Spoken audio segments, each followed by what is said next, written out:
श्री शिवाय नमस्तुभ्यं मित्रांनो, शिवशक्ती भक्तिपथ या चॅनलवर आपले सर्वांचे स्वागत आहे.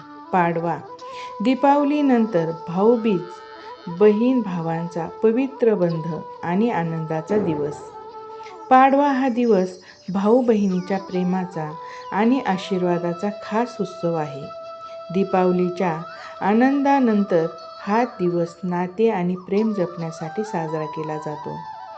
कथा सांगते की या दिवशी बहीण आपल्या भावाच्या दीर्घायुष्याची आणि सुख समृद्धीची कामना करून त्याला तिलक करते.